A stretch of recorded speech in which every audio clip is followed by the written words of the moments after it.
إن الحمد لله نحمده ونستعينه ونستغفره ونعوذ بالله من شرور أنفسنا ومن سيئات أعمالنا من يهده الله فلا مضل له ومن يضلل فلا هادي له وأشهد أن لا إله إلا الله وحده لا شريك له وأشهد أن محمدا عبده ورسوله أما بعد.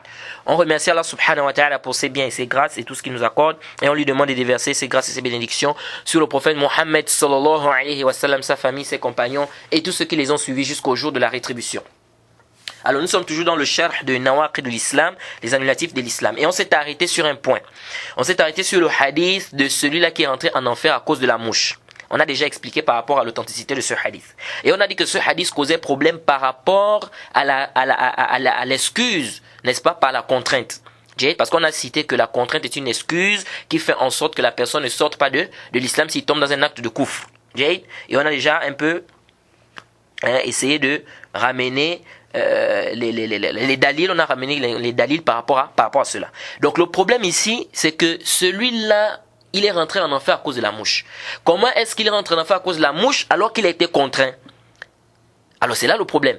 Il est contraint, mais malgré ça il rentre en enfer. Comment est-ce possible alors qu'on a dit que la contrainte est une excuse? Alors on a dit que ce hadith a causé problème, n'est-ce pas? Et que les savants ont divergé sur comment comprendre cela, n'est-ce pas? Certains savants, ils sont allés à dire que celui-là qui est entré en enfer, en fait, c'était quelqu'un qui était déjà mécréant au préalable. C'est-à-dire, il était déjà kafir au préalable. C'est pourquoi il est rentré en enfer. Mais hadha qawlun batil. Cette parole-là elle n'est pas juste. C'est une parole qui est fausse. Pourquoi elle est fausse? Parce que le prophète Mohammed sallallahu alayhi wa sallam, dans ce hadith, il a dit dakhala nar fi dhubab. Il est rentré en enfer à cause de la mouche. C'est-à-dire que qu'est-ce qui a fait en sorte qu'il rentre en enfer? C'est la mouche. Donc c'est à cause de la mouche. Il a donné la mouche en sacrifice. Donc si c'était qu'il était déjà mécréant, il ne devait pas rentrer en enfer à cause de la mouche. Parce qu'un mécréant, il rentre en enfer à cause de sa mécréance. Est-ce que vous voyez un peu? Il rentre en enfer à cause de sa mécréance. Donc le fait que le prophète dise ici, il est rentré en enfer à cause de la mouche, ça nous montre ici quoi? Ça nous montre qu'il n'était pas quoi? Il n'était pas mécréant. Mais que plutôt c'est ce sacrifice qu'il a eu à faire là qui a été une cause pour lui qu'il rentre où? En enfer. Pourquoi? Parce que si c'était que il était déjà mécréant, le prophète n'avait pas dit dakhala nar fi dhubab, qu'il est rentré en enfer à cause de quoi? À cause de la mouche. Est-ce que vous voyez un peu? Donc ici là, le fait que le prophète dise dakhala nar fi dhubab, il est rentré en enfer à cause de la mouche, ça nous montre quoi? Ça nous montre clairement ici quoi? Que c'est une cause, c'est ce qui a été la cause pour laquelle il est rentré en enfer. Donc en d'autres termes, lui, le fait qu'il ait donné ça en sacrifice, c'est-à-dire la mouche en sacrifice, c'est ce qui a rendu cette personne-là mécréante. C'est pourquoi il est rentré en enfer. D'autres savants, ils ont dit non. Ils ont dit en fait, il n'était pas contraint. Il pouvait partir. C'est pourquoi il a été châtié, il est rentré en enfer. Pourquoi? Parce qu'il pouvait fuir. Ça aussi, c'est pas très fort. Pourquoi c'est pas très fort? Parce que le deuxième, il a refusé de donner en sacrifice la mouche. Qu'est-ce qui s'est passé? On l'a tué. Est-ce que vous voyez? On l'a tué. Donc ça montre ici qu'il ne pouvait pas fuir parce que l'autre a refusé, on l'a tué. Est-ce que vous voyez un peu? Il a refusé, on l'a tué. C'est-à-dire que lui aussi, s'il refusait, il devait faire quoi? Il devait chercher à le tuer, il devait le tuer. Est-ce que vous voyez un peu?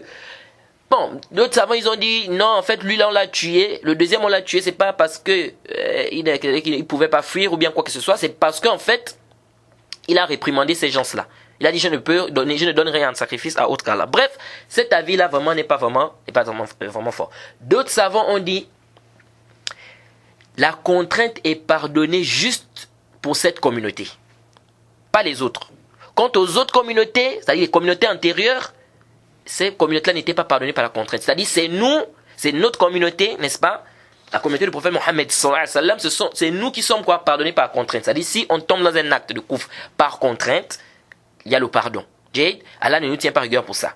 Par contre, les autres communautés, les communautés antérieures, c'était pas le cas. Et cet homme-là, il faisait partie des communautés antérieures. Ils ont dit, le dalil, c'est que le prophète a dit, dans un hadith, ummati al-khata wa nisyan wa mastukrihu alayhi. On a parlé de ce hadith. Que Allah a dit que, on ne tient pas rigueur. Le prophète a dit, pardon, qu'on ne tient pas rigueur à ma communauté, pour ceux qui ont fait par erreur, par oubli, ou par contrainte. Ils ont dit, donc ça prouve ici que c'est rien que pour cette communauté. Parce qu'on dit, on ne tient pas rigueur à ma communauté.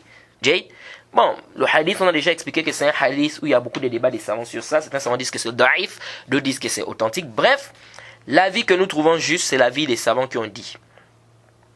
Wallahu a'lam, Allah est le plus savant. C'est l'avis des savants qui ont dit qu'il a fait cet acte-là ikhtiyaran inshirah as-sadr. C'est-à-dire, lui, il est rentré en enfer parce qu'il a fait l'acte-là sincèrement. Il a fait l'acte-là sincèrement, c'est pourquoi il est rentré en enfer. Donc à travers cet acte-là, il est devenu quoi? Kafir. C'est pourquoi il est rentré aussi en enfer. Et dans le hadith, on a ce qui nous yush'ir min hadha, c'est-à-dire ça nous fait sentir que c'est ça. Parce que le hadith a dit quoi? Le hadith, le prophète a dit dans le hadith, faqarraba, faqarraba zubab. C'est-à-dire il a fait quoi? Il s'est rapproché, c'est-à-dire de cette idole-là, avec quoi? Avec ce zubab, c'est-à-dire à travers la mouche. Jade, où il a qarraba zubab, c'est-à-dire il a donné un sacrifice là. Donc le mot qarraba ici, ça nous laisse penser qu'il a fait quoi? Il a fait inshirah as-sadr, c'est-à-dire il a fait sincèrement pour cette divinité. Or, on a dit que la contrainte, parmi les conditions, il ne faut pas que ça atteigne ton cœur. Alors, si la personne le fait délibérément, n'est-ce pas, sincèrement, n'est-ce pas, volontairement ici, c'est-à-dire que ça arrive au niveau de son cœur, ici, on dit que quoi? La personne n'est plus contrainte, parce que ici, on dit la contrainte ne peut pas arriver au niveau du cœur. C'est le khilaf des savants sur la question, c'est l'avis que nous trouvons juste. Wallahu ta'ala a'lam. Alors, ici aussi, les savants, ils ont divergé sur une question. Car on a dit que la contrainte est pardonnée. Mais on a des compagnons qui n'ont pas pris cette dérogation concernant la contrainte. Bilal, par exemple, radiyallahu anhu, on a demandé à Bilal de rejeter sa religion. On l'a même torturé, n'est-ce pas? Il a refusé. Khabbab, dans le Sahih al-Bukhari.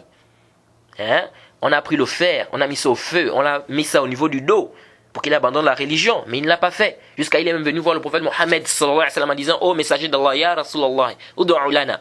Il faut invoquer Allah pour nous. Et le prophète Mohammed sallallahu alayhi wa sallam a dit quoi? Le prophète a dit: vous êtes quoi? Un peuple qui se précipite, vous précipitez. Et les gens qui sont passés avant vous, ils subissaient plus que ça. Parfois on découpait quelqu'un en deux, mais malgré ça il n'abandonnait pas sa religion. Mais le problème c'est que vous êtes qawmun tasta'jilun, c'est-à-dire vous êtes un peuple qui vous précipitez. Le hadith dans Sahih al-Bukhari. Alors comment comprendre? Alors qu'on sait que la contrainte elle est pardonnée. Alors mais ces compagnons là, on les a torturés, mais malgré ça ils n'ont pas fait quoi? Ils n'ont pas cédé. Alors que va-t-on dire de ces hadiths? Alors les savants ici ils ont divergé sur cette question. Est-ce qu'il est mieux pour un musulman qui est contraint? Est-ce que c'est mieux pour lui de subir ce à quoi on le contraint? Ou bien, ici, il doit faire quoi? Il doit dire ou bien faire ce qu'on lui demande de faire. Deux avis des savants. Certains savants, ils ont dit c'est mieux de subir ce à quoi on te contraint. Et c'est de manière zahir, comme si c'est l'avis de l'imam Ahmed. Parce que lorsqu'il y a eu la fitna de Khalq al-Qur'an, lorsqu'on a dit que le Qur'an a été créé, tout ça a eu une fitna, n'est-ce pas?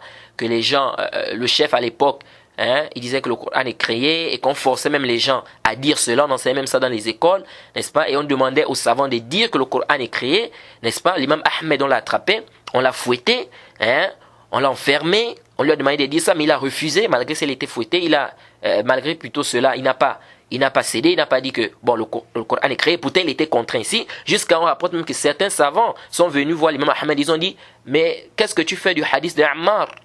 Le hadith d'Ammar qu'on a cité, où on lui a demandé d'insulter le prophète, il a insulté, et parce qu'il était sous l'effet de la contrainte. Ils ont dit: qu'est-ce que tu fais de ce hadith? C'est-à-dire, tu es contraint ici, n'est-ce pas? Et l'imam Ahmed a dit quoi? Il a dit: et qu'est-ce que je fais du hadith de Bilal?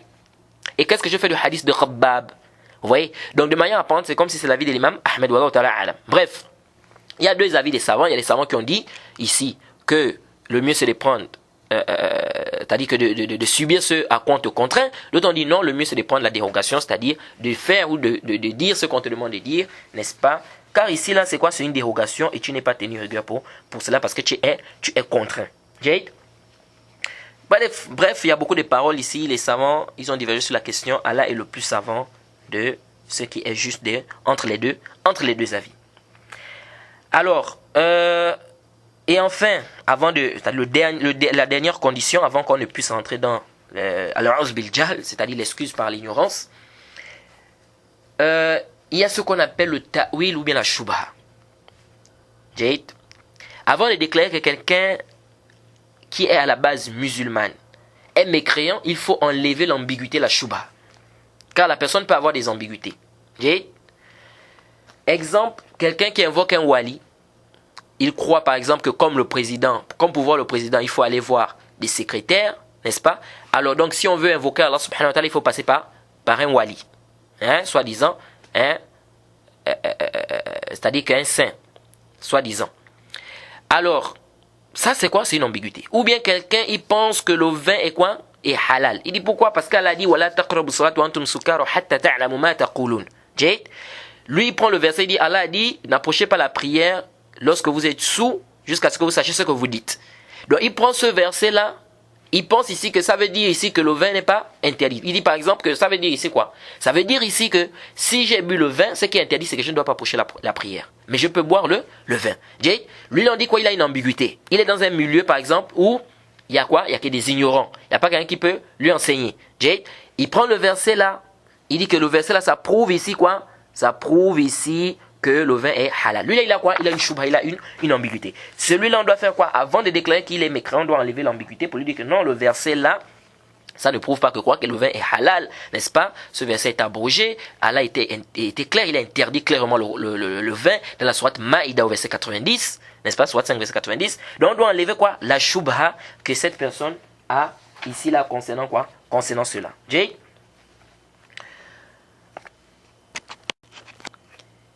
Et parmi les dalils, n'est-ce pas, les preuves qui montrent que quelqu'un peut tomber dans la mécréance par, il a une ambiguïté, une choubha, bien fait un ta'wil, c'est quoi? Parce que le ta'wil, ou bien la choubha, comme dit Mohammed ibn Saïd Raslan, dans son livre qu'il a écrit sur le takfir, mu'ayyan, que en fait c'est quelqu'un, c'est-à-dire c'est le fait qu'un musulman tombe dans un acte de kufr, intabihu, un musulman qui tombe dans un acte de kufr, n'est-ce pas? Il croit que c'est halal par un dalil qu'il a, ou qu'il croit que c'est authentique, ou bien une excuse qu'il pense que c'est une excuse pour lui. Celui-là, il a quoi? Une ambiguïté. Et ici, là, quand on dit la shubha, ou bien le ta'wil, par rapport, ici, là, à ce qu'on est en train d'expliquer sur le takfir, intabihu ici, on a dit un musulman qui tombe dans un acte de kufr. Parce qu'il y a des gens maintenant qui viennent, ils te disent, on ne doit pas prendre cette condition-là, on ne doit pas prendre ça comme empêchement. Ils disent parce qu'il n'y a pas une personne, ou bien il n'y a pas une secte, sans qu'il ne soit dans quoi? Sans qu'il n'ait des ambiguïtés. Ils disent que même les koufars, les juifs et les chrétiens, ils ont des ambiguïtés. Donc ça veut dire qu'ici, même eux, on ne doit pas dire que c'est les koufars. On dit haza qawlun batil. Pourquoi? Parce que ici, le débat, ce n'est pas sur quoi? Ce n'est pas sur un kafr. Ici, le débat, c'est sur un musulman qui tombe dans un acte de koufr, par une ambiguïté. Ici, ce n'est pas un kafr. Un kafr, il est kafr. Parce que aslan, les savants ont mis les shurut là. Pourquoi? Quand vous voyez shurut takfir, les savants ils ont placé les conditions là. Shurut takfir, c'est pourquoi? Les savants ils ont placé ces conditions là. C'est pour un musulman qui tombe dans un acte de kufr. Quand on dit shurut takfir, c'est-à-dire les conditions du takfir, c'est-à-dire avant qu'on ait déclaré ce musulman de mécréant. Mais un mécréant, lui il est déjà mécréant à la base. Quelles conditions on veut encore? C'est-à-dire il n'est pas rentré dans l'islam. Tout celui qui ne rentre pas dans l'islam, tout celui qui n'accepte pas l'islam, on le considère comme étant un mécréant. Et on met des ahkam zahiran sur lui, des ahkam du kufr sur lui, c'est-à-dire on ne prie pas sur lui, on ne le lave pas, etc. Parce qu'il n'est pas rentré dans l'islam. Mais maintenant, si c'est quelqu'un qui n'a jamais entendu le message de l'islam et tout ça, lui, son cas avec Allah, c'est une autre mas'ala là-bas. Mais lui, on le considère comme étant un mécréant. Parce que aslan, il n'est pas rentré dans l'islam. Et le kufr, c'est quoi? Dit de l'iman, c'est le contraire de la foi. Mais ici, là, nous, on est en train de parler de quelqu'un qui est à la base musulman, mais qui tombe dans un acte de quoi? De kufr. Est-ce que lui là, par une shubha, par une ambiguïté, par un ta'wil, est-ce que ici là, lui là, on dit directement qu'il est mécréant, qu'il est sorti de l'islam? Oui ou non?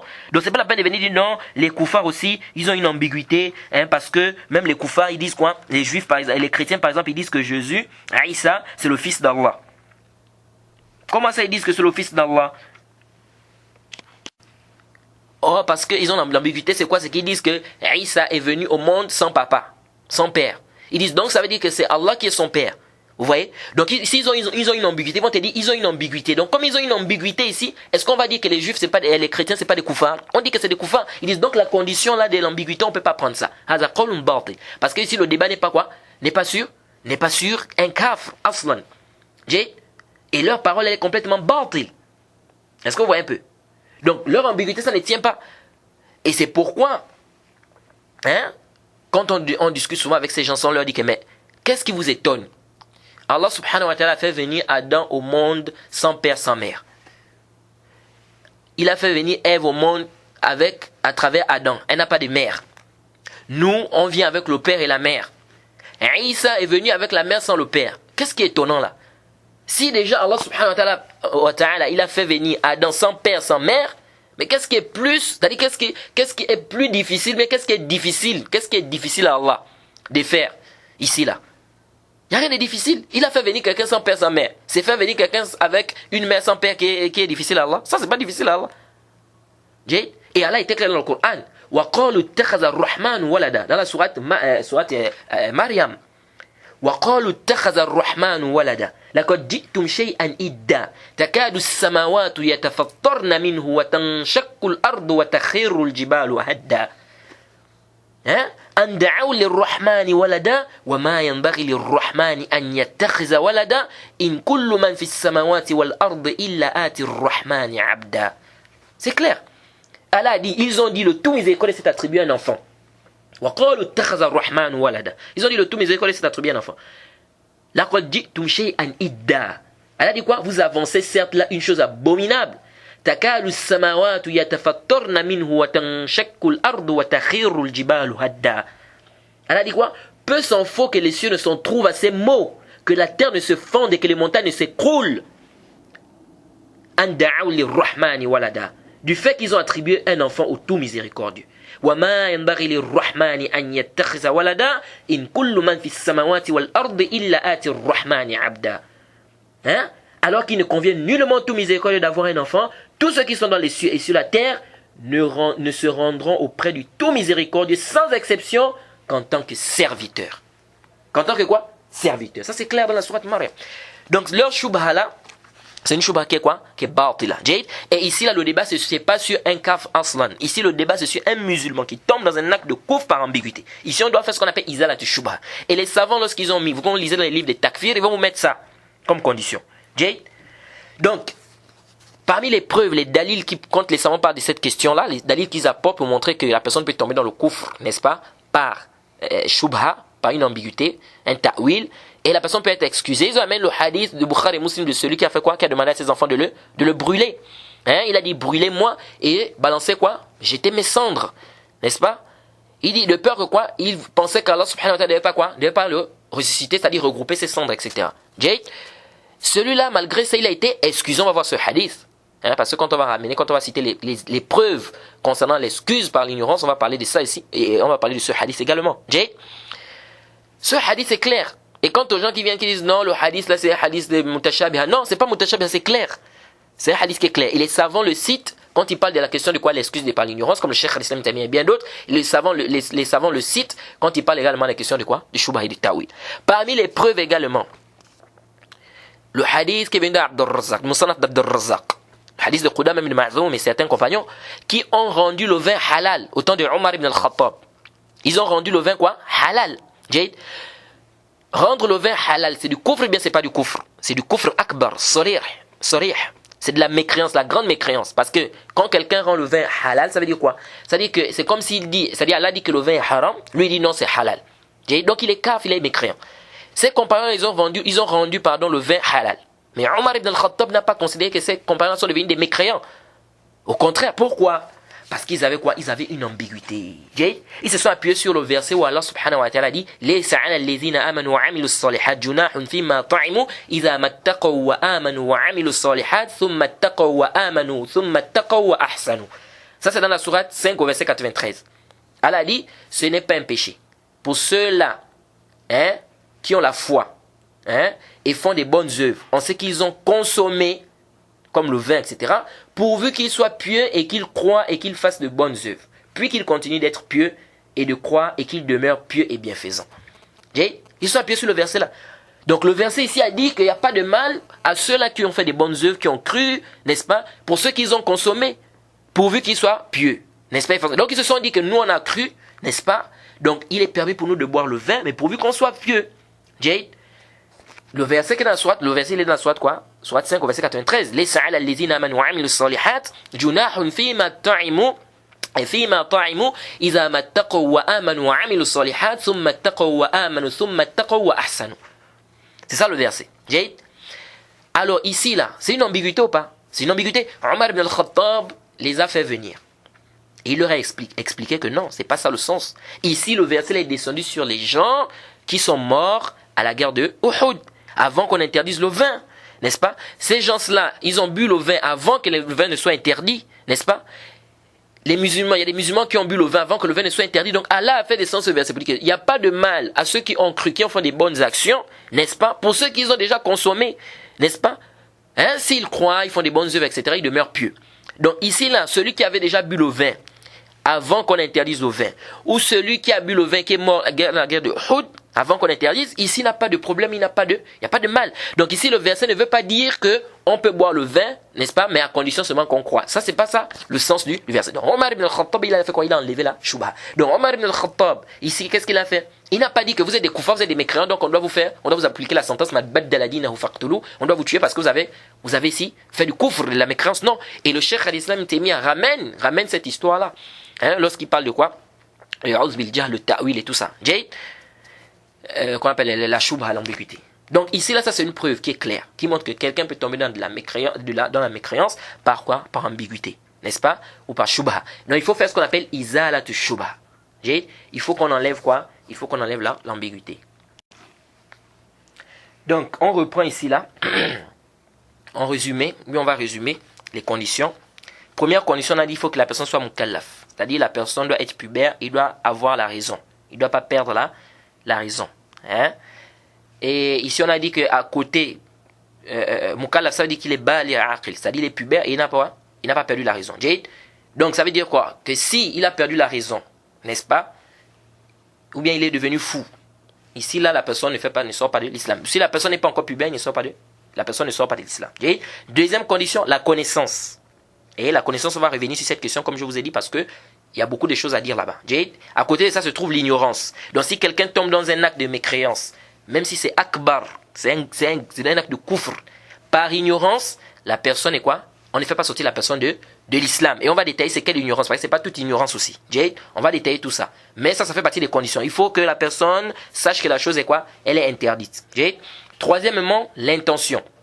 La personne qui tombe dans un acte de kufr doit le faire intentionnellement. S'il le fait par erreur, ici quoi? Ici la personne, on ne peut pas faire sortir cette personne-là de l'islam. Quatrièmement, il faut que ça soit volontairement. Il faut que ça soit quoi? Volontairement. Donc ça ne doit pas être quoi? Par contrainte. Donc si quelqu'un fait un acte de kufr, de mécréance par contrainte, il est contraint.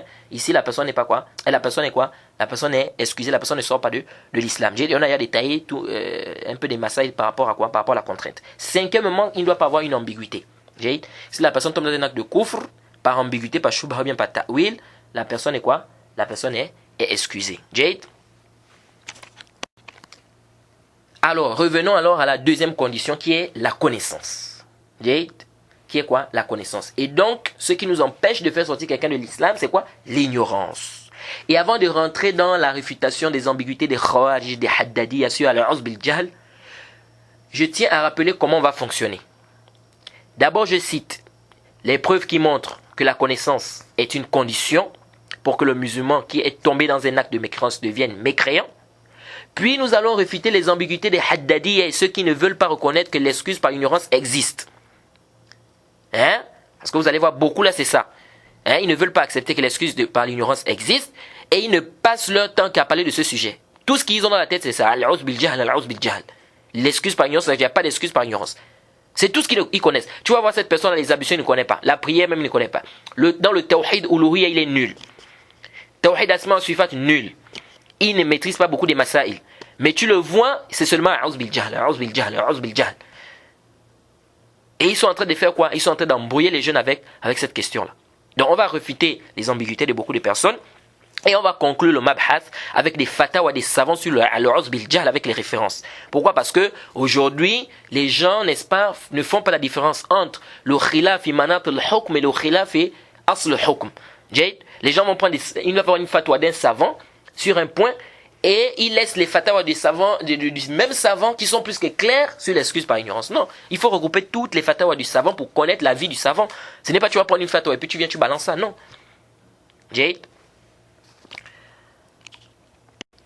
Alors, parmi les preuves claires qui montrent que la personne est excusée par ignorance, quelqu'un qui tombe dans un acte de kufr, il peut être excusé par ignorance, c'est venu dans la sourate 47 au verset 25.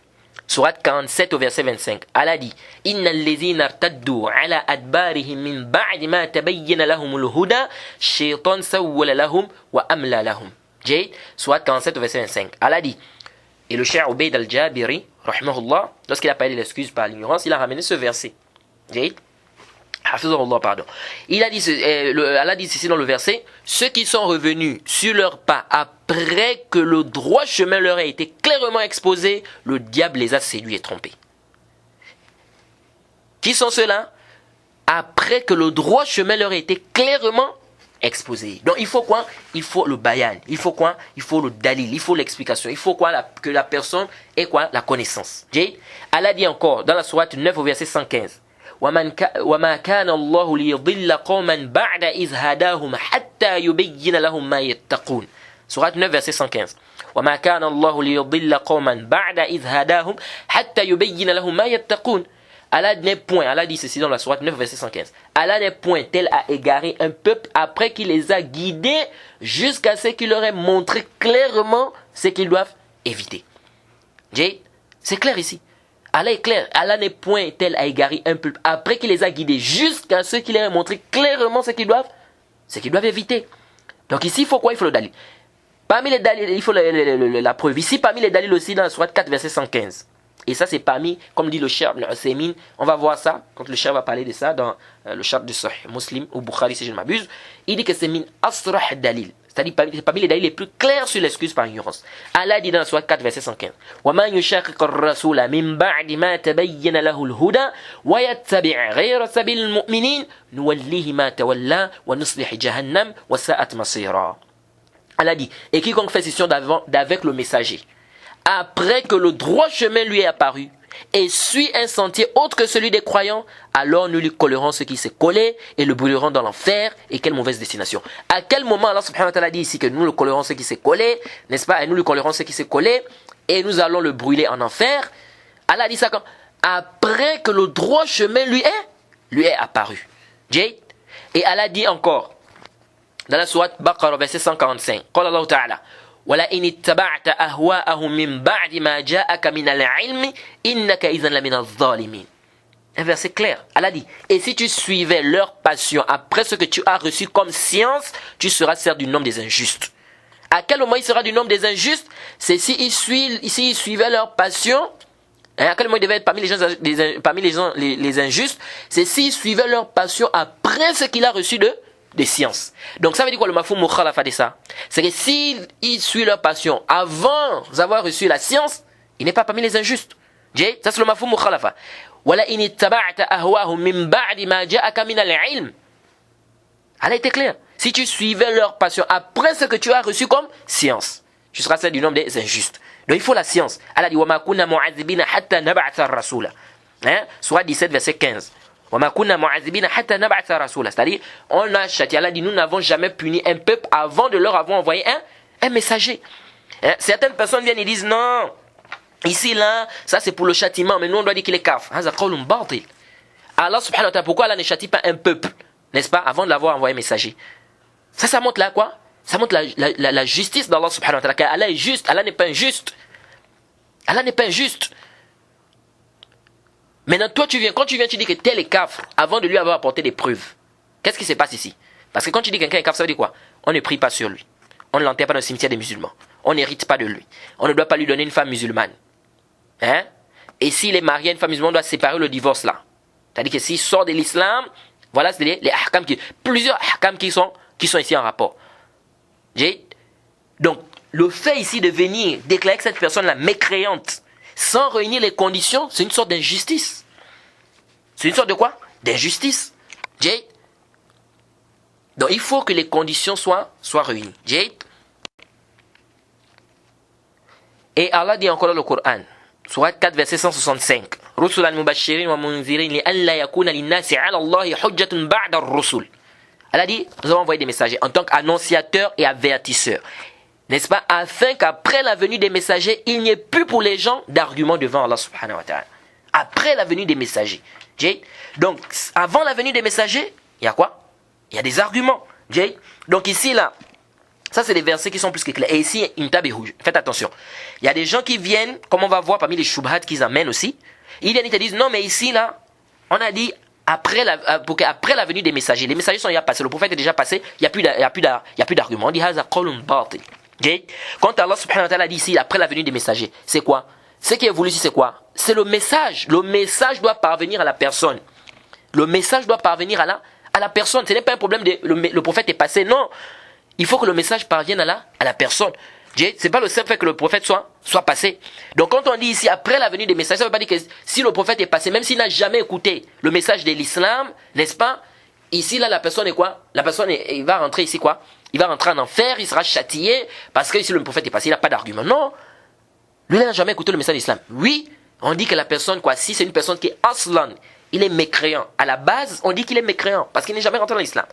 Un musulman, il est rentré dans l'islam, mais sauf qu'il n'a pas vu, il n'a pas eu le dalil que ça c'est interdit. Il n'a pas eu le dalil que la chose là, elle est interdite. Toi, tu viens, tu dis non, les messagers sont passés, machin, donc il est kafir, il n'y a plus d'argument sur lui. Non.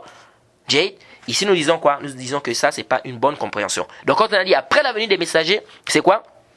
C'est que le message doit parvenir à la personne. C'est pourquoi Allah dit dans le Coran, pour que tu avertisses, quand il a parlé du Coran, pour que tu avertisses les gens, n'est-ce pas? Waman balar. Et celui à qui le Coran va quoi? Va parvenir. Donc ça, c'est un dalil ici qui est clair ici que quoi?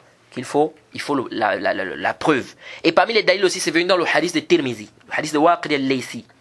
Il dit que Ashab al-Nabi, les compagnons du prophète Mohammed, ils ont dit Ya Rasulallah, ij'alana zat anwat kama lahum zat anwat. C'est-à-dire, ils ont demandé au prophète de leur quoi? De leur assigner quoi? Un arbre. Comme les mécréants ont, comme l'arbre que les mécréants avaient. Où ils faisaient quoi? Ils cherchaient les barakas, c'est-à-dire les bénédictions là-dessus. Et le prophète a dit Allahu Akbar. Ataquluna kama qala banu Israël li Moussa ij'al lana ilahan kama lahum ilaha.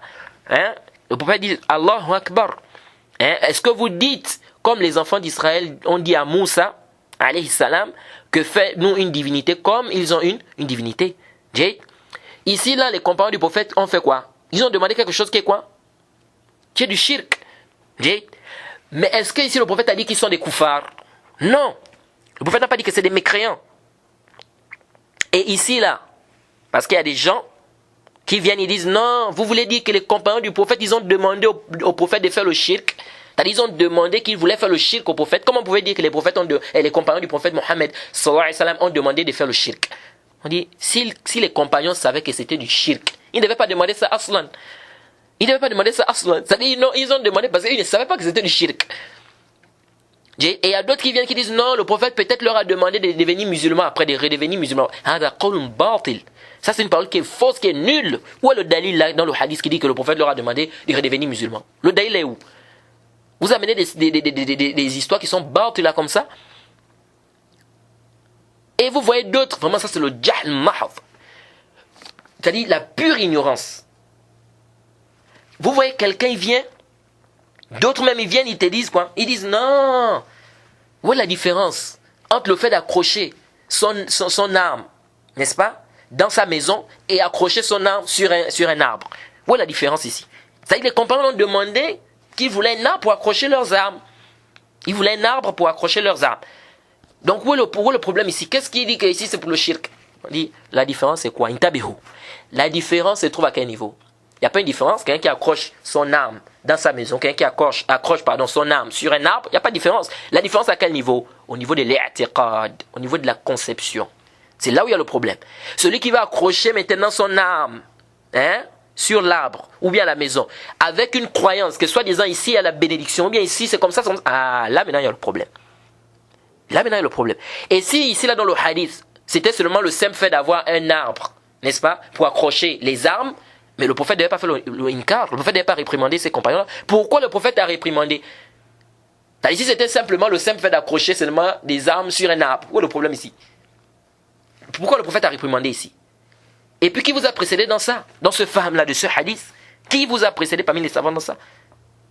Donc ici là c'est une parole qui est batil. Et ces gens-là ils étaient quoi? Ils venaient à peine de s'islamiser. Hadith l'ahd bil islam. Ils venaient à peine de s'islamiser. Donc ça prouve encore que quelqu'un qui vient à peine de s'islamiser, n'est-ce pas, et qui tombe dans un acte de kufr, n'est-ce pas, cette personne peut être excusée. Il peut être excusé. Même si c'est le kufr akbar, même si c'est le grand kufr, cette personne peut être quoi? Peut être excusée. C'est pourquoi on va voir que l'excuse par ignorance c'est pas de manière absolue comme ça, non. On va détailler ça, Inch'Allah. Bref. Parmi les dalils aussi, le hadith qui est venu dans Ibn Majah, le hadith d'Abdullah ibn Abi Awfa, que lorsque Muaz est arrivé de Sham, sajada li Nabi sallallahu alayhi wa sallam. Le prophète lui a dit, Ya Muaz ma haza. Hein? Le prophète a dit à Muaz, c'est quoi c'est ça? Muaz a dit, Ya Rasulallah, ataytu Sham, yasjuduna, hein? Batariqatahum, fawadidtu fi nafsi an af'al bika. C'est-à-dire, il dit, je suis allé à Sham, j'ai trouvé des gens qui se prosternaient pour leur chef, etc. Et je me suis dit que toi tu es le plus en droit, c'est-à-dire on doit faire ça pour toi. Le prophète a dit quoi? La tafa'alu, ne faites pas ça. Wala kuntu amiran ahadan an yasjuda li ahadin la martu al-mar'a an tasjuda li zawjiha. Le prophète a dit quoi? Le prophète a dit, si je pouvais permettre, ou si c'était permis, ou si je devais ordonner à quelqu'un de se prosterner devant une autre personne, j'allais ordonner à la femme de se prosterner devant son mari. Ça, c'est un dalil qui est clair. Ce hadith est authentique par le Cheikh Albani et bien d'autres. Ce hadith est clair que, ici, là, celui qui va se prosterner pour autre qu'Allah en guise d'adoration, et quoi? Par ignorance, il n'est pas kafr. Il n'est pas quoi? Il n'est pas kafirun. Et l'imam al-Shawkani, rahimahullah, Mohammed ibn Ali al-Shawkani, rahimahullah, il dit ceci dans le livre Nail al-Awtar, au tome 6, à la page 363, lorsqu'il a fait le ta'liq de ce asar. Il dit quoi? Wa fi hadha al-hadith dalilun ala anna man sajada jahilan li ghayri Allahi lam yakfur. Il dit dans ce hadith, nous avons une preuve que celui qui fait le sujoud pour autre qu'Allah, celui qui fait le sujoud par ignorance pour autre qu'Allah, il n'est pas mécréant. Ça c'est clair. Et ici je profite à rappeler, celui qui se prosterne pour autre qu'Allah, il est kafr ou bien il n'est pas kafr? Intabihu. Ici là, les savants ils ont divergé sur cette question. Intabihu huna. Les savants ils ont divergé sur cette question. Certains savants ont dit celui qui se prosterne, je sais que beaucoup de gens peut-être n'ont jamais écouté ce que je suis en train de dire là, mais intabihu. Certains savants ont dit celui qui se prosterne pour autre qu'Allah, il est kafr, il est mécréant, il n'y a pas de détails, il n'y a pas de tafsir. D'autres savants ont dit non, nous on va faire le détail, tel que l'imam al-Shawkani rahimahullah et bien d'autres, Zayla'i, Zahabi, bien d'autres. Ils ont dit quoi ici? Ils ont dit non, attention, celui qui se prosterne pour autre qu'Allah en guise d'adoration, il est kafr. Mais celui qui se prosterne pour autre qu'Allah en guise de salutation ou de respect, il n'est pas kafr. Mais il a fait quelque chose de haram. Il faut faire la différence. Et ça, c'est l'avis qui est juste. Voilà, c'est l'avis que nous adoptons. C'est quoi? C'est que celui qui se prosterne pour autre qu'Allah, il y a des détails. On dit bien il y a une divergence. Donc quand vous allez aller voir dans des livres, il y a des savants qui disent celui qui se prosterne pour autre qu'Allah, il est kafir, il n'y a pas de tafsir à faire. Il y a des savants qui le disent. Hein? Quelqu'un va aller lire ça, il va dire oh mais comment ça? Comment quelqu'un il peut dire qu'il n'est pas kafir, il y a un tafsir à faire, alors qu'il y a des savants qui disent non. On dit bien qu'ici il y a une divergence. Il y en a qui disent qu'il est kafir sans détail. Il y en a qui font les détails. Ils disent non. Ils disent si la personne se prosterne en guise de salutation ou de respect, il n'est pas kafir parce qu'il n'a pas fait le kufr, mais il a fait quelque chose qui est haram. Et ça c'est l'avis qui est juste. Pourquoi? Et l'imam al-Shawkani dans son livre Sayl al-Jarrar, n'est-ce pas, il a amené cet avis là, hein, en disant quoi? Il a soutenu cet avis en disant que celui qui se prosterne pour autre qu'Allah en guise d'adoration, il est kafir. Mais celui qui le fait en guise de salutation, non. Pourquoi ils ont dit ça ces savants là? Ils ont dit ceci, que si on dit que c'est du kufr sans détail, ça veut dire quoi ici? Ça veut dire qu'Allah subhanahu wa ta'ala, il y a un moment il a permis le kufr. Et ça, non. Parce qu'il y a des choses qu'Allah n'a jamais permis. Comme le shirk et le kufr. Allah n'a pas permis le shirk, Allah n'a jamais permis le kufr. Donc ici on dit que se prosterner pour autre qu'Allah, c'est du kufr, ça veut dire quoi? Ça veut dire sans détail, ça veut dire ici qu'Allah, il y a un moment, Allah a permis le kufr. Pourquoi? Ils disent qu'Allah a demandé aux anges de se prosterner devant Adam. Les parents de Youssouf, ils se sont prosternés devant Youssouf. Et bien d'autres. Donc ils ont dit ça montre quoi? Ça montre que on ne peut pas dire que se prosterner pour autre qu'Allah, c'est du kufr de manière absolue sans détail. Non. Ils disent celui qui le fait par respect, ou bien celui qui le fait en guise de salutation, il n'est pas kafir. Mais il a fait quelque chose d'interdit. Parce que ça, c'était permis aux communautés qui sont passées avant nous. C'est-à-dire, ceux qui sont passés avant nous, il était permis pour eux de se prosterner devant une personne autre qu'Allah. C'est-à-dire se prosterner devant autre qu'Allah en guise de quoi? De salutation ou en guise de respect. C'était permis. Comme les parents de Youssouf ont fait à Youssouf. Ou bien Allah a demandé aux anges de se prosterner devant Adam. Ça c'est pas en guise de quoi? C'est pas en guise d'adoration pour qui? Pour Adam, ou bien c'est pas en guise d'adoration ici pour qui? Pour Youssouf. Ils disent donc ici là, ça là c'était permis à ceux qui sont passés avant nous, mais nous dans notre communauté, nous on nous a interdit cela. Le hadith est clair ici. Le prophète a dit de ne pas faire ça. Et il a dit si je devais ordonner à quelqu'un de se prosterner devant une autre personne, j'allais demander à la femme de se prosterner devant son mari. Donc nous on nous a interdit ça. Donc celui qui le fait maintenant, dans notre communauté, celui qui le fait en guise de salutation, ou bien en guise de respect, ici on dit ça, c'est haram, c'est interdit. Jade. Mais est-ce que c'est du kufr? On dit non. À quel moment ça va être du kufr s'il le fait par adoration? Jade. Hein? Min bab ta'abbud, ici ça devient quoi? Du kufr. Jade. Mais s'il le fait en guise de salutation ou en guise de respect, ici on dit que c'est interdit. Il faut bien écouter, parce qu'il y a des gens aujourd'hui qui comprennent mal. Quelqu'un va aller, mais non, Mohamed Oura a dit que c'est prosterner pour autre qu'Allah, se prosterner devant une personne dehors d'Allah, c'est permis. Non, on n'a pas dit que c'est permis. On dit ici c'est haram de le faire. Mais ici on dit, il y a un détail. Ça peut être de la mécréance, quand ça peut ne pas être de la mécréance. Ça peut être de la mécréance s'il le fait par adoration, s'il le fait par en guise de salutation, c'est pas de la. Comme vous voyez aujourd'hui dans nos pays, beaucoup de gens, beaucoup de tribus font ça. Ils se prosternent devant quoi? Devant leurs parents. Ils se prosternent devant qui? Devant leur mari même. Vous allez voir des femmes, dans des tribus, il y a des tribus, des femmes qui se prosternent devant, parfois vous voyez même, elles descendent, moi-même j'ai déjà vu une fois, parfois elles descendent même jusqu'au sol. Hein? Ça là c'est connu, on dit ça c'est haram. Comme une fois, je disais ça dans la mosquée, quelqu'un s'est levé, il m'a dit que, mais mon frère, il dit, si tu dis ça là, si vous dites que c'est interdit là, mais nous on va faire comment dans nos pays là?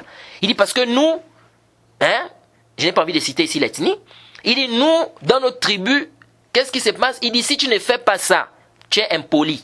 Non seulement tu es impoli, mais on va même pas te donner la femme. On va pas te donner la femme en mariage. Donc il faut faire quoi? C'est un signe de respect chez eux. J'ai dit, oui mon frère, mais ici là c'est l'islam. L'islam a interdit ça, donc on doit faire quoi? On doit délaisser cela. Maintenant c'est à toi de faire comprendre. Il dit non, mais les parents ne veulent pas comprendre. Mais tu ne peux pas désobéir à Allah pour obéir à ton père. Ici on dit quoi? La ta'ata fi makhluq fi ma'siyati khaliq. Je lui ai dit qu'il faut que tu fasses comprendre aux parents, à la famille, que ça c'est pas bien, c'est interdit. L'islam a interdit ça. Parce que le prophète a dit qu'il n'y a pas d'obéissance à la créature, dans la désobéissance au créateur. N'est-ce pas? Donc ici là on dit quoi? C'est interdit. C'est interdit de le faire, c'est haram. Muharram. Mais est-ce que c'est du kufr? On dit attention. Il y a un détail. S'il le fait en guise de salutation, c'est pas du kufr. S'il le fait par adoration, c'est du kufr. Et on a dit qu'il y a une divergence des savants. Donc il y a d'autres savants qui disent que non. Hein? Vous allez voir, il y a des parents comme Ibn Qayyim, bien d'autres, ils disent non, il n'y a pas de détails là. Celui qui se procède pour autre qu'Allah, il a fait du kufr. Donc ils ne font pas ce tafsil là. Mais il y a d'autres savants aussi qui font le tafsil. Et nous sommes d'avis des savants qui font le tafsil, qui font le détail. Wallahu ta'ala a'lam. Alors les gens qui font le takfir n'importe comment, ils disent non, moi quand il a fait le soujoud ici, c'était pas un soujoud en guise d'adoration, mais c'était un soujoud en guise de salutation. Ils disent le dalil, ils disent parce que c'est venu dans le Musnad al-Bazzar, que lorsque Muaz est arrivé là-bas, il leur a demandé pourquoi vous faites ça, ils ont dit Tahiyatul Anbiya, c'est la salutation des prophètes. Bon, déjà la version n'est pas dans le Musnad al-Bazzar. On voit des gens qui insistent à venir amener ça, non, c'est dans le Musnad al-Bazzar, c'est pas là-bas. La version est venue dans le Mustadrak d'Al-Hakim. Et cette version-là, vous voyez, hein, quand les gens, pourquoi il faut faire attention aux gens des sectes. Quand vous amenez la version-là, il faut amener toute la version, il faut amener la fin. La fin, qu'est-ce qu'on a dit à la fin? Intabihu. Lorsque Muaz est venu, il a dit ça au prophète. Qu'ils ont dit que c'est Tahiyatul Anbiya, c'est la salutation des prophètes. Qu'est-ce que le prophète a dit à la fin? Kazabu ala al-anbiya kama harrafu kutubahum. À la fin du hadith, on a dit que le prophète a dit ils ont menti sur les prophètes comme ils ont falsifié leurs livres. Donc le prophète Mohammed a démenti cette parole-là que c'était quoi? Tahiyya, c'est-à-dire un sujoud en guise de salutation. Et que c'était la salutation des prophètes. Maintenant, vous venez, vous dites non, c'était en guise de salutation. Ça c'est grave. Donc vous venez, c'est comme si vous contredisez. Le prophète dit ils ont menti. Vous dites non, ils ont dit vrai. C'est comme si vous dites ça. Donc ici là nous disons, et même si, à supposer oui, disons que c'était une prosternation en guise de quoi? De salutation. Toujours ici, Moaz ne connaissait pas que c'était interdit. Et le prophète a fait quoi? Le prophète a éclairci, il a dit que non, c'est interdit. Parmi les preuves aussi, c'est qui est venu dans le Sahihain, dans le Bukhari et Muslim, le hadith d'Abi Huraira. Anna rajulan qala, إذا أن مت فأحرقوني ثم اسحقوني ثم ذروني في اليم فوالله لئن قدر علي ربي لا يعذبان عذابا ما عذبه أحدا من العالمين فقال الله تعالى له ما حملك على هذا قال خشيتك يا رب. Ça c'est un hadith qui est dans Bukhari Muslim, vous connaissez tous. Le hadith est un peu long, on l'a résumé. C'est-à-dire, quelqu'un, n'est-ce pas, parmi les gens qui nous ont précédés, comme le prophète dit ici, dans le hadith, c'est-à-dire que le prophète nous dit qu'un homme a demandé à sa famille, il a dit à sa famille, si je meurs, il faut faire quoi? Il faut me brûler. Parce qu'il a demandé quel père je suis pour vous? Ils ont dit, tu es un bon père. Il a dit, non, je suis un mauvais papa. Parce qu'il a pensé quoi? Qu'il a fait trop de péchés. Il a dit, brûlez-moi. Si je meurs, il faut me brûler. N'est-ce pas? Et quand je serai en cendre, vous dispatchez, ou bien vous dispersez quoi? Mes cendres. Il dit, pour que au moins, Allah subhanahu wa ta'ala ne puisse pas me ressusciter. Si Allah me ressuscite, n'est-ce pas? Il regroupe mes cendres, il va me châtier un châtiment qu'il n'a châtié à personne sur la terre. Alors Allah subhanahu wa ta'ala a demandé, n'est-ce pas, à l'endroit où on a balancé, c'est-à-dire, parce qu'il a dit balancer une partie à la mer, une autre partie, n'est-ce pas, à l'air, n'est-ce pas, ou bien à terre. Allah a demandé à la mer de rassembler, à la terre de rassembler quoi, ses cendres. Et il était debout devant Allah subhanahu wa ta'ala. Allah lui a demandé, pourquoi tu as fait ça? Qu'est-ce qui t'a poussé à faire ça? Il a dit quoi? Khashiyatuka ya Rabb. Il a dit, c'est ta crainte, ô Seigneur. C'est-à-dire, c'est à cause, c'est-à-dire, j'ai eu une peur de toi, c'est pourquoi j'ai fait ça. Et le prophète dit quoi? Que Allah subhanahu wa ta'ala lui a pardonné. Allah lui a pardonné. Donc il a été pardonné. Intabihu. Qu'est-ce que cette personne a fait ici? Attention ici. Il a douté de la quoi? De la puissance d'Allah. Puisqu'il a pensé qu'Allah ne pourra pas le ressusciter. Donc ici, il a fait quoi? Il a douté. On doutait là ici. Du qudratillah, c'est-à-dire de douter de la puissance d'Allah. C'est quoi? C'est du kufr. Bila shak. Bila niza'. Bila khilaf. Sans divergence des savants. Douter de la puissance d'Allah, c'est du kufr, c'est de la mécréance. Donc il a fait quoi ici, cette personne-là? Il a fait du kufr, du sarih, de la mécréance. Mais malgré ça, il a été pardonné. Il a été pardonné. Et on va voir, parce qu'il y a des gens qui amènent une choubha par rapport à ça. Ils disent non, il n'a pas douté. En fait, il a douté sur, on dit, un juz min qudratillah. Mais même si c'est un juz min qudratillah, c'est toujours du kufr.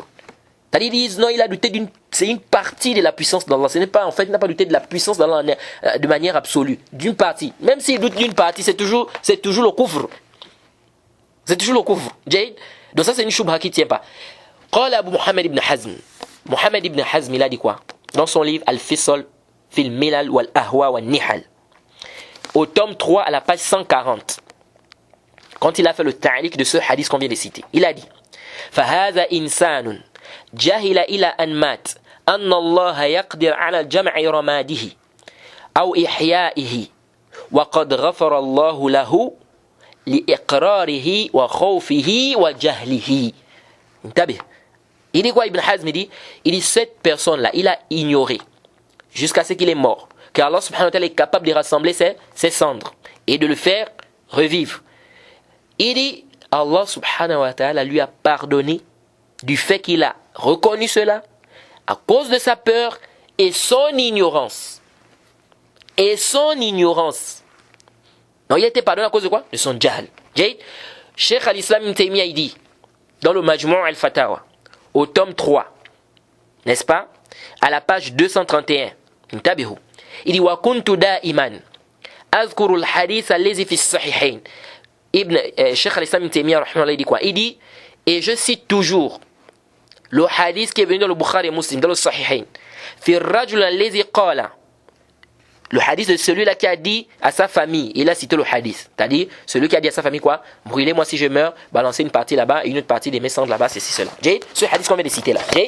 Ensuite, le Cheikh Al-Islam Taymiyyah dit, donc il a cité le hadith, après il dit فَهَذَا الرَّجُلُ شَكَّ فِي قُدْرَةِ اللَّهِ. Écoutez, hein, il dit cet homme-là, il a douté sur la puissance d'Allah subhanahu wa ta'ala.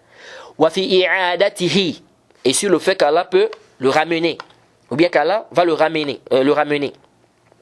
Donc si, c'est-à-dire il a douté qu'Allah subhanahu wa ta'ala va le ramener si quoi? Si il est rendu en cendre, c'est-à-dire qu'il est brûlé jusqu'à devenir de la cendre. Mais il a même pensé il a pensé qu'on ne pourra pas le ramener. Il dit il a pensé qu'on ne pouvait pas le ressusciter. Il dit ça c'est de la mécréance par consensus des savants. Donc ceux-là qui viennent qui disent non, il a douté d'une partie de la puissance. Même si c'est une partie de la puissance, c'est toujours du kufr.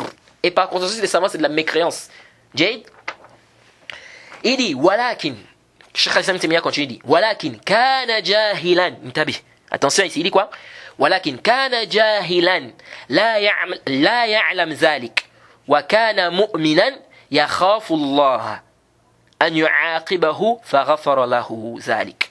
Hein? Il dit quoi? Il dit, mais il était ignorant, il ne connaissait pas cela. C'était un croyant. Il craignait Allah subhanahu wa ta'ala, c'est-à-dire qu'Allah subhanahu wa ta'ala puisse le châtier. Il craignait qu'Allah subhanahu wa ta'ala puisse le châtier. Et Allah subhanahu wa ta'ala lui a pardonné à cause de ça. Et Allah subhanahu wa ta'ala lui a pardonné cela. Donc c'est clair. Il dit, ولكن كان جاهلا لا يعلم ذلك. Il était ignorant, il ne connaissait pas. Donc il était excusé dans un truc qu'il a fait comme étant du kufr akbar, que le Cheikh Hassan Temia dit tifaq, par consensus c'est du kufr akbar. Malgré ça, le Cheikh Hassan Temia dit quoi? Il était ignorant et il était pardonné. Jade. Ibn al-Qayyim a dit quoi? Fi Madarij as-Salikin. Ceux qui disent qu'Ibn al-Qayyim ne voit pas l'excuse par ignorance en amenant une fatwa d'Ibn al-Qayyim qui n'ont pas bien compris et qu'ils ont déplacé de leur contexte. On va même parler de ça parce que c'est parmi les ambiguïtés qu'ils amènent. Ibn al-Qayyim dit ceci. Fi Madarij as-Salikin. Ceux qui disent non, Ibn al-Qayyim ne voit pas l'excuse par ignorance de manière mutlaqan, de manière absolue. Ils ont eu ça, on ne sait pas. Ils ont eu ça où on ne sait pas. Ibn al-Qayyim dit ceci. Ibn al-Qayyim al-Jawziyya, rahimahullah. Il dit dans Fi Madarij as-Salikin, au tome 1, à la page 338. Il dit wa amma man jahada dhalika jahlan aw ta'wilan yu'zar fihi sahibuhu فلا يكفر صاحبه به كحديث الذي جحد قدرة الله عليه ومع هذا فقد غفر الله له ورحمه لجهله. Subhanallah. Ibn al-Qayyim dit, celui qui va rejeter cela par ignorance ou bien ta'wil, c'est-à-dire par quoi? Comme on a dit shubha, yu'zar fihi sahibuhu, c'est-à-dire que par une excuse, n'est-ce pas, dont on peut excuser cette personne, il n'est pas mécréant. Comme le hadith de celui, il dit comme le hadith de celui qui a renié la puissance d'Allah subhanahu wa ta'ala. Il dit mais avec cela, Allah subhanahu wa ta'ala quand même lui a pardonné. Il lui a fait miséricorde. À cause de son ignorance. Li jahlihi. Qu'est-ce qu'il dit ici? Fi Madarij as-Salikin, tome 1, la page 338. Il dit à cause de son ignorance. Ça c'est plus que clair. Comment c'est fait qu'avec ça, quelqu'un va venir dire non, Ibn al-Qayyim ne voit pas l'excuse par ignorance. Il dit bien, fala yakfur sahibuhu. Celui-là qui va rejeter ça par ignorance, ou bien par ta'wilan. Fala yakfur. Il n'est pas mécréant. Il n'est pas mécréant. Donc celui qui va rejeter, n'est-ce pas, quelque chose, n'est-ce pas, qui est connu dans le kitab wa sunna, quelque chose comme ça, il rejette ça par ignorance. Comme on a déjà vu. Quelqu'un qui renie. On va même voir parmi les dalils que le Cheikh Ibn Uthaymin va apporter. Quelqu'un qui renie par exemple le Coran, un verset du Coran. Quelqu'un maintenant il a lu un verset. On lui dit que non, c'est pas comme ça que c'est pas comme ça qu'on lit le verset. Ou bien quelqu'un qui connaît, vous savez que les qira'at là, il y a plusieurs qira'at. Quelqu'un ne connaît qu'une seule qira'a dans la lecture du Coran. Quelqu'un vient lire avec une autre qira'a. Lui ne connaît pas ça. Il vient et dit non, ça n'existe pas dans le Coran. Qu'est-ce qu'il a fait? Il a rejeté un verset du Coran alors que ça existe dans les qira'at. Mais lui là, il est ignorant que quoi? Que ça fait partie des qira'at. Est-ce qu'on va dire lui les kafr? On va voir. Parmi les dalils que le Cheikh Ibn Uthaymin a apporté, le hadith de Omar Ibn al-Khattab, quelqu'un a lu une qira'a que lui ne connaissait pas, et lui là, quoi? Il a renié ça. Il a fait quoi? C'est-à-dire qu'il a demandé, il ne savait pas que ça venait de Dieu. C'était parmi les qira'at. Jusqu'à ceux qui sont venus sur le prophète Mohammed sallallahu alayhi wa sallam. Et le prophète a dit oui, ça c'est venu, c'est descendu comme ça. C'est que toi tu lis aussi descendu. On va voir ça. Bref, pour dire ici ceci, que ce qui nous intéresse dans la parole d'Ibn al-Qayyim, c'est qu'il a dit quoi? Que Allah a pardonné celui-là qui a rejeté la puissance d'Allah, ici, li jahlihi, à cause de son ignorance. Ou bien qui a renié, qui a douté sur la puissance d'Allah, à cause de son ignorance. Ibn Abd al-Barr, dans son livre At-Tamhid, Ibn Abd al-Barr al-Maliki, dans son livre At-Tamhid, au tome 3, à la page 252, il dit ceci. Wa amma jahlun. Eh bien, wa amma jahlu hadha ar-rajul. C'est-à-dire, il parle du quoi? Du hadith de celui-là qui a fait quoi? Qui a douté de la puissance d'Allah subhanahu wa ta'ala qu'on vient de citer. Il dit wa amma jahlu hadha ar-rajul al-madhkur fi hadha al-hadith bi sifa min sifati Allah ta'ala. Il dit quant à l'ignorance de cet homme-là qui a été cité dans le hadith, qui a ignoré l'attribut parmi les attributs d'Allah, qui est la qudra ici, fi ilmihi wa qudratihi, n'est-ce pas? C'est-à-dire cet attribut-là dans la science et sa puissance, la puissance d'Allah subhanahu wa ta'ala, falaysa dhalika bi mukhrijahu min al-iman. Il dit ça ne le fait pas sortir. Il dit ça ne le fait pas sortir de la foi. Ala taro. Il dit ne vois-tu pas anna Omar ibn al-Khattab wa Imran ibn Hussein, ne vois-tu pas que Omar ibn al-Khattab, Imran ibn Hussein, wa jama'a min as-sahaba, un groupe de compagnons, sa'alu Rasulallah sallallahu alayhi wa sallam anil qadar, qu'ils ont posé la question au prophète sur le destin. Wa ma'lum annahum innama sa'aluhu an dhalika wa hum jahilun. Il dit, et ce qui est connu, c'est qu'ils ont posé la question au prophète sur le destin, c'est parce qu'ils ne connaissaient pas, ils étaient ignorants. Jayid, jahiluna bihi. Jayid, wa ghayr jaiz. Il n'est pas permis chez aucun musulman ou bien aucune personne parmi les musulmans c'est-à-dire il n'est permis chez aucun musulman de dire que comme ils ont posé la question là, c'est-à-dire qu'ils ne le connaissaient pas, n'est-ce pas, ils ne connaissaient pas ce qui était en rapport aussi avec le destin quand ils ont posé cette question là, n'est-ce pas, il n'est pas permis aucun musulman ici de dire qu'à cause de ça alors que c'est des mécréants. Parce que quand ils ont posé la question sur le destin, ça veut dire qu'ils ne connaissaient pas. Ils ne connaissaient pas. Mais est-ce que parce qu'ils ignoraient, ils ne connaissaient pas, ça veut dire que quoi? Qu'ils sont devenus des mécréants? Non, pas du tout. Donc ici, là, c'est plus que clair. Que quoi? Que la personne est excusée. Et là, da'ima, ils ont dit, Biri'asati Sheikh bin Baz, rahimahullah, dans le Majmu' al-Oula, le premier tome, à la page 367. Ceux qui disent que dans l'ajat da'ima, ils ne voient pas l'excuse par ignorance. On va voir les fatawa des savants sur ça. Ils ne voient pas l'excuse par ignorance de manière absolue. Jusqu'à j'ai écouté quelqu'un, c'est-à-dire quelqu'un me dit, quelqu'un m'envoie un message. Quelqu'un m'envoie un message et me dit carrément, toi tu vois l'excuse par ignorance dans le grand kufr, dans le shirk akbar. Il dit, et ça c'est la croyance des murji'a. J'ai dit, subhanallah, hadha jahlun wa dalal. Ça c'est vraiment l'ignorance, c'est des gars vraiment.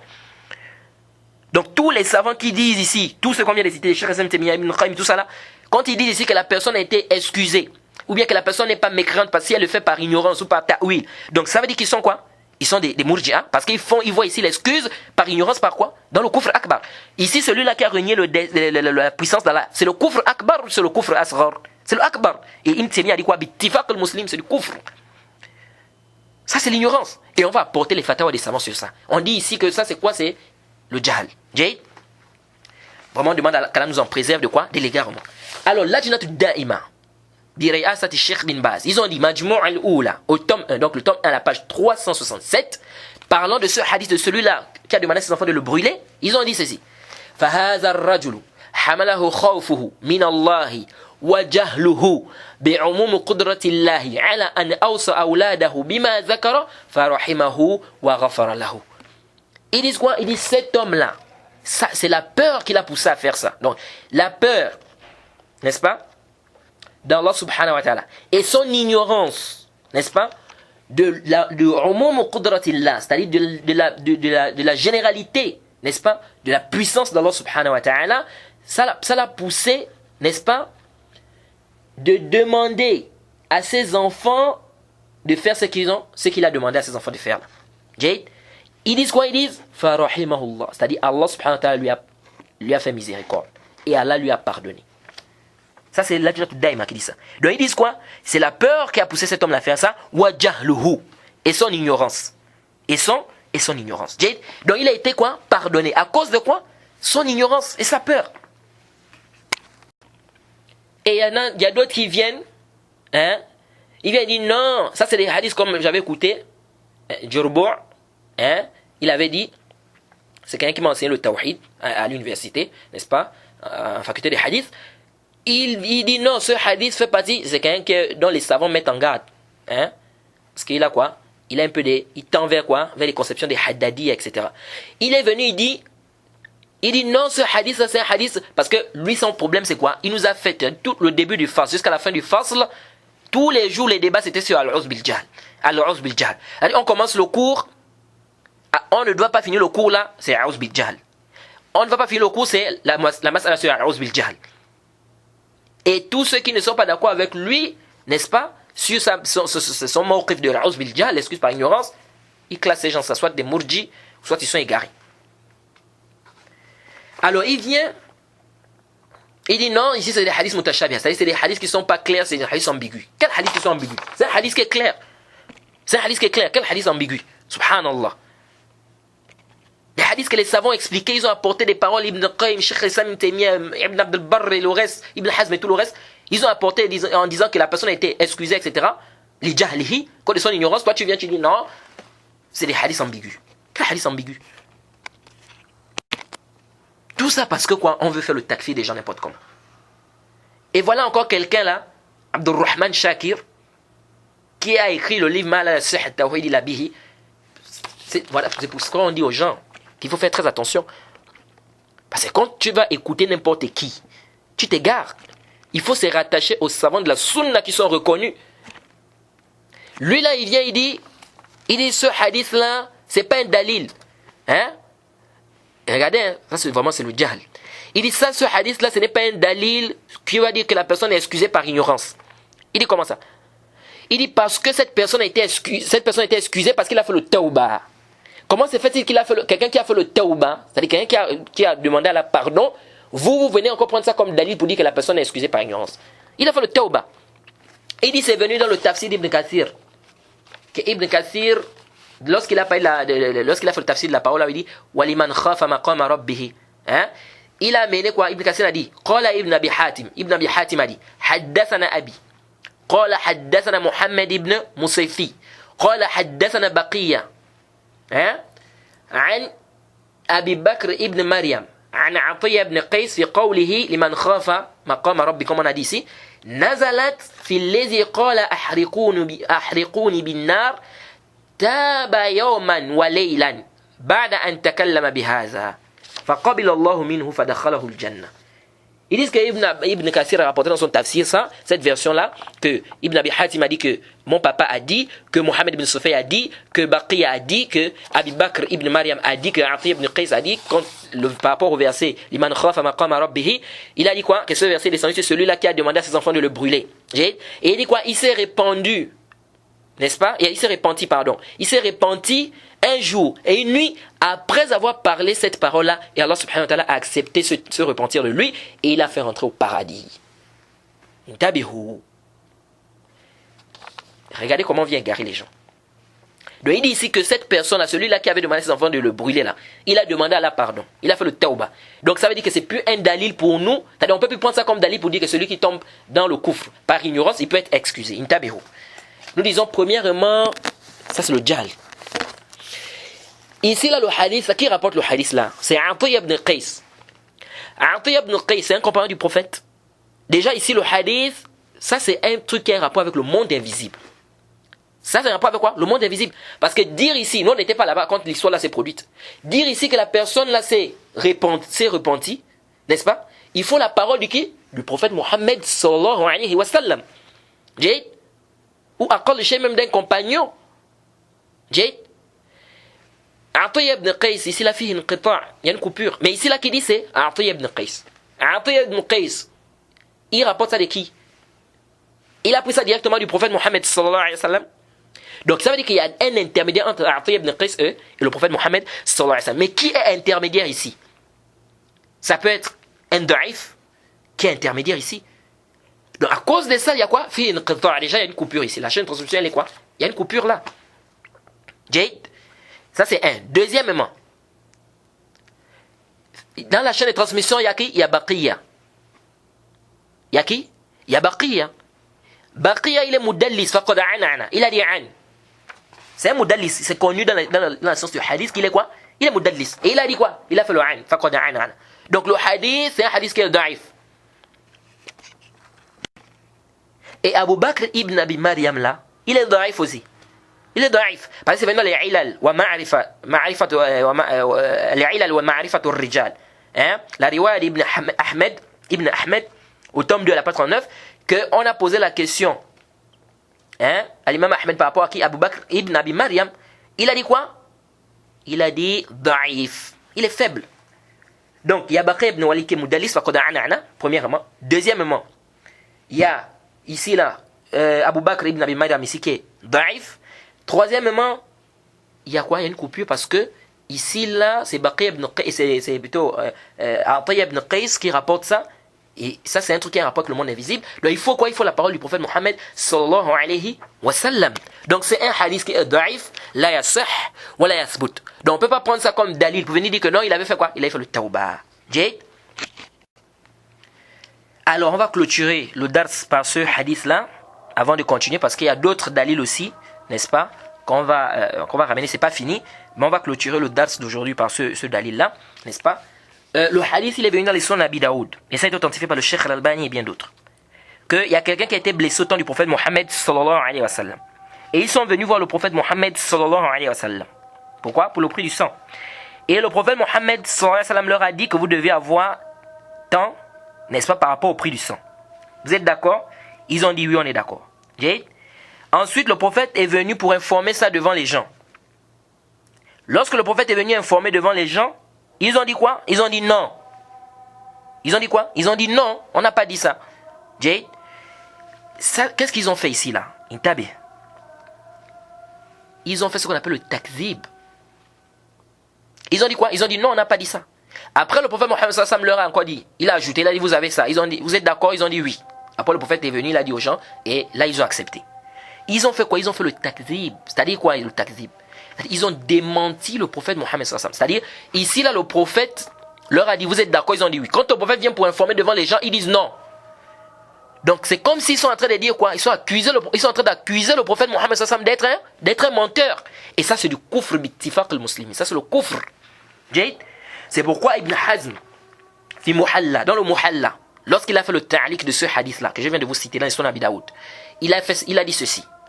Le hadith que je viens à peine de vous citer dans le Sunan Abi Daoud, là, dans le Muhalla, lorsqu'il a fait le ta'liq de ça, au tome 10, à la page 410, il a dit, intabihu, il wa fi hadha al-khabar, uzrun jahil.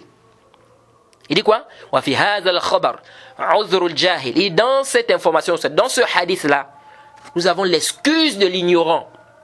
وأنه لا يخرج من الإسلام, qu'il ne sort pas de l'islam بما لو فعله العالم, il ne sort pas de l'islam par quelque chose que si quelqu'un qui connaissait faisait ça, الذي لو قامت عليه الحجة, dont une personne dont si on lui apportait les arguments, لكان كافرا, il devait être mécréant.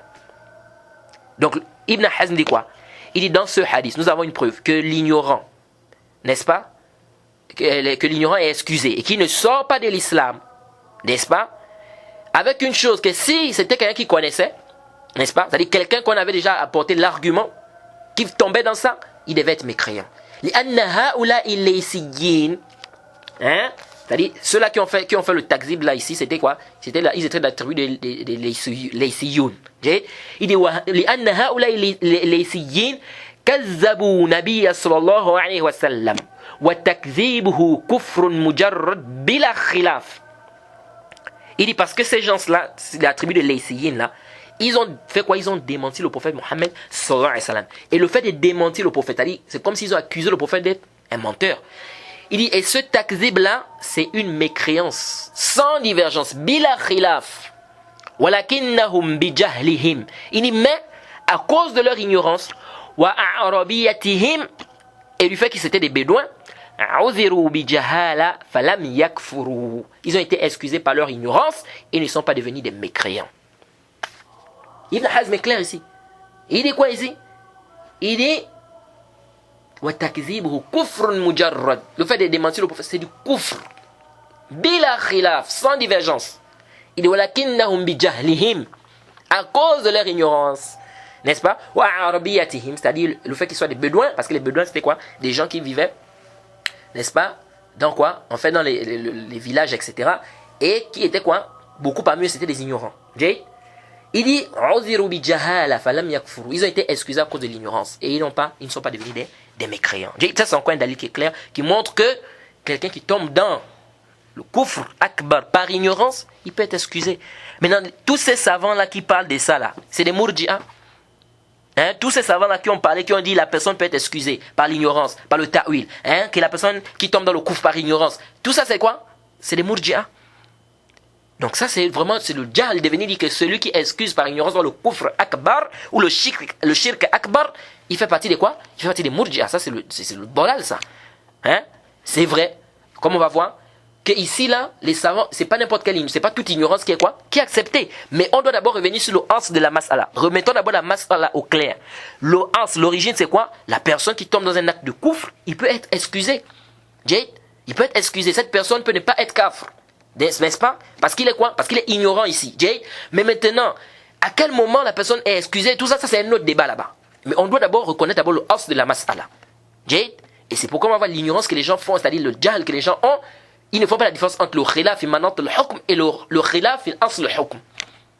Et c'est ce qui amène quoi? Ce qui amène beaucoup de divisions aujourd'hui dans quoi? Dans la communauté. Et on va parler de ça, n'est-ce pas, quand on va revenir, quand on va parler de l'annulatif 3, man lam yukaffir al-mushrikin. Ou shakka fi kufrihim, ou sahaha mazhabahum. Kafar. Donc le cher a dit quoi? Celui-là qui va pas rendre mécréants les associateurs, ou bien qui va rendre leur mazhab authentique, qui va considérer ça comme étant authentique, n'est-ce pas? Ou qui va douter de leur mécréance, il est mécréant. On va détailler ça, parce que les gens des takfir, les gens qui font le takfir n'importe comment, ils amènent beaucoup cette règle-là. Il fait le takfir de quelqu'un, toi tu n'es pas d'accord avec lui, il te dit, va regarder l'annulatif 3. Intabehu. Jade. Donc ça là c'est important pour nous de comprendre cela. Jade. Donc on va revenir sur ça quand on va parler de quoi? De cet annulatif là. Donc on va s'arrêter par ici pour ce cours d'aujourd'hui. Inch'Allah c'est pas fini, il y a encore d'autres arguments qu'on va apporter, les paroles des savants. On est toujours sur cette mas'ala de al-'udh bil jahl. Jade. Pourquoi? Parce qu'il y a trop d'ambiguïté, les gens se sont embrouillés, les gens comprennent mal les paroles et vraiment les gens sont vraiment dans un comment dire, c'est-à-dire qu'ils sont vraiment ils sont dans des ambiguïtés. Donc il faut éclaircir certains points. Donc on va s'arrêter par ici. On demande qu'Allah nous facilite, qu'Allah nous guide.